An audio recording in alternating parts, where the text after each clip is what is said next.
Quantities क्या होती है? अब स्केलर क्वांटिटीज की एक न्यूमेरिकल वैल्यू होती है और यूनिट होता है। जस्ट दो चीजें होती हैं स्केलर क्वांटिटीज में, न्यूमेरिकल वैल्यू एंड यूनिट।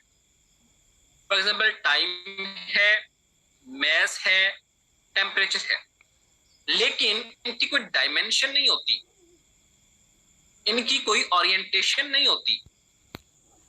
अब टाइम को आप ये नहीं कह सकते कि इस साइड पे मूव करता जा रहा था, नो। मैस को, टेम्परेचर को, then is the vector quantities. Vector quantities जो होती हैं, इनकी न्यूमेरिकल वैल्यू भी होती है, इनका यूनिट भी होता है, इनकी डायमेंशन भी होती है, मींस डायरेक्शन भी होती है, एक्सेलरेशन है, किस साइड पे लग रहा है।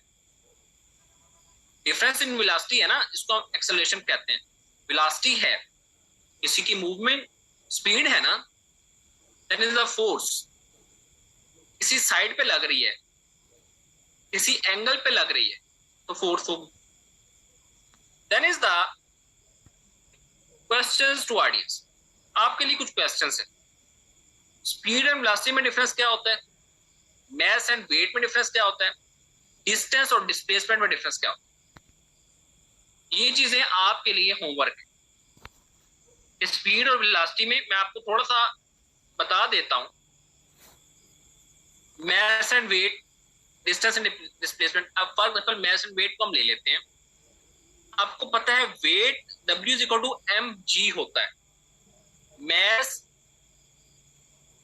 Multiply by gravity means weight is a product of mass and gravity. ठीक है, मैस जो है फिर क्या होगा? मैस और वेट में बेसिकली डिफरेंस है ना,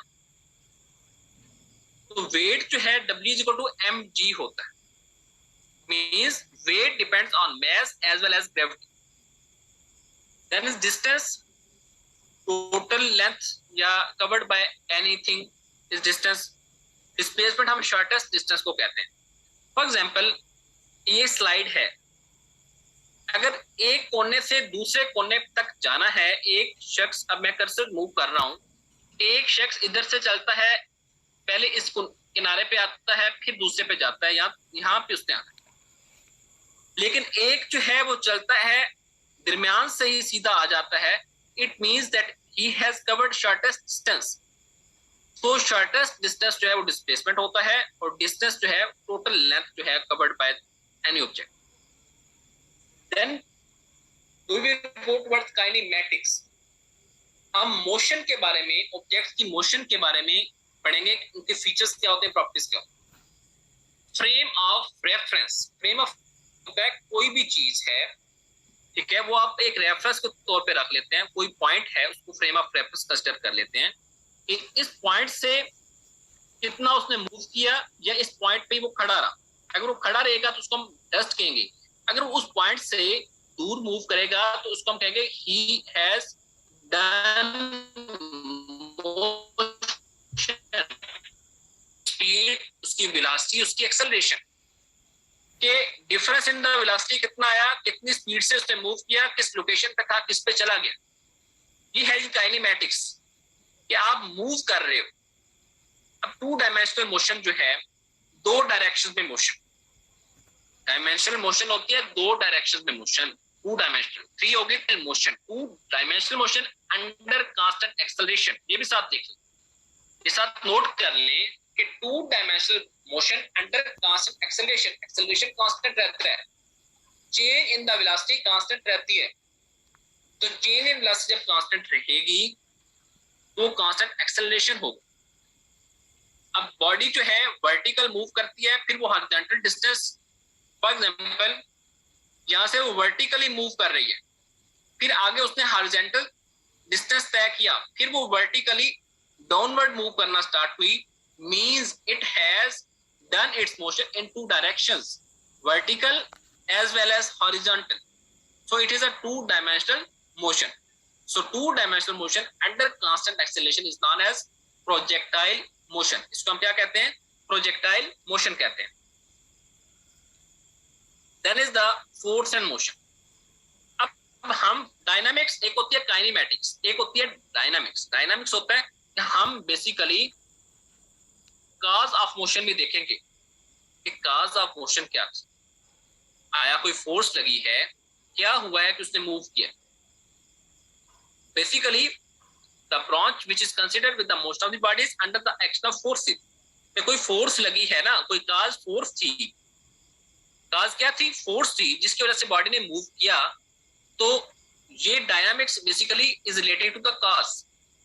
अब न्यूटन लॉज ऑफ मोशन जो है they are related to the dynamics. First law of motion law of inertia, second law of motion force की description F is equal to ma होता है, ठीक है।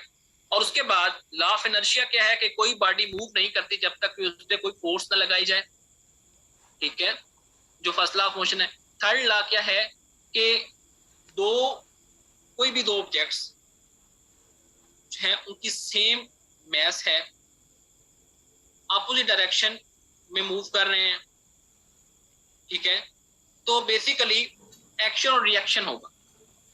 कोई एक ऑब्जेक्ट किसी दूसरे पे कोई एक्शन परफॉर्म करता है तो it will beer of the reaction,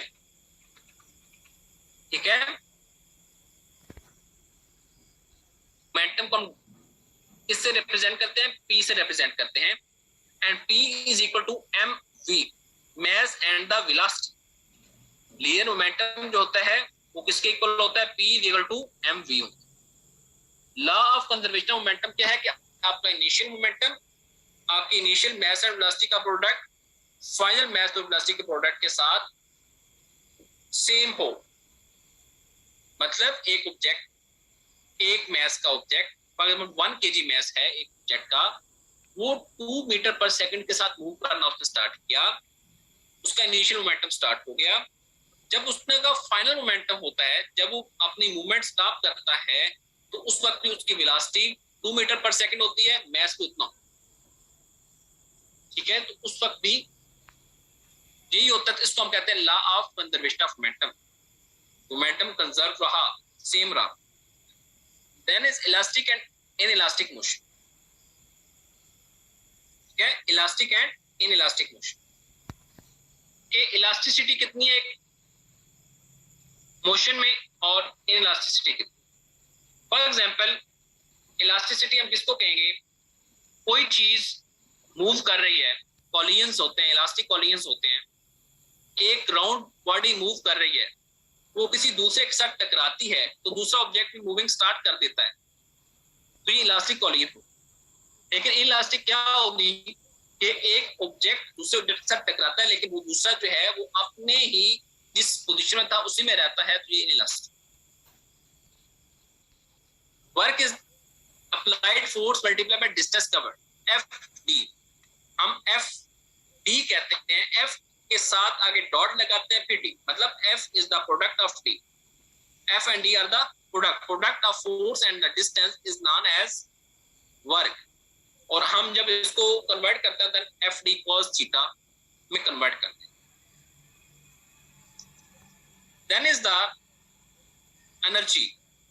energy क्या है, एबिलिटी टू डू वर्क, कोई काम करने की सलाहियत। डिफरेंट फॉर्म ऑफ एनर्जीज है, पोटेंशियल एनर्जी पोजीशन की वजह से आपकी लेंथ कितनी है, हाइट कितनी है। अब national energy PE, then solar energy, ये जो सनलाइट से आती है। केमिकल एनर्जी केमिकल रिएक्शन की वजह से आती है। न्यूक्लियर एनर्जी यूरेनियम से आ रही है, न्यूक्लियस से आ रही है। Law of conservation of energy के आपकी energy one form to another form जो कन्वर्ट हुई लेकिन कंजर्व रही, एनर्जी वही रही लेकिन वन फॉर्म टू थी, उसको मूव किया, वो अपना कुछ डिस्टेंस कवर करेगा, डिस्प्लेसमेंट कवर करेगा, यहां तक आता है, फिर वो वापस इधर आता है, फिर वो इस साइड पे मूव कर जाता है, इसको हम कहते हैं to and fro motion. For example spring है, ये उसकी एक होता है फ्यूजन रिएक्शन। फ्यूजन होता है किसी भी चीज का स्प्लिट करना, स्मॉल एटम पे एक बिग एटम स्प्लिट कर रहा है स्मॉल एटम पे, उसको हम कहेंगे फ्यूजन रिएक्शन। न्यूक्लियर रिएक्टर्स हैं, कोई डिजीज है, कोई डिस्ट्रक्शन पर्पस है, तो फ्यूजन रिएक्शन होता है। कोई आपका एटॉमिक बम जो है ब्लास्ट है, स्मॉल एटम जो है कंबाइन करके बिग एटम बनाते हैं, फॉर एग्जांपल सन है तो उसमें फ्यूजन रिएक्शंस होते हैं, लार्ज अमाउंट ऑफ एनर्जी इसमें रिक्वायर्ड होती है, डिफिकल्ट टू कंट्रोल है। तो ये अर्थ पे पॉसिबल नहीं है। सन में फ्यूजन रिएक्शन हो रहा है हाइड्रोजन और हीलियम का गैसेस।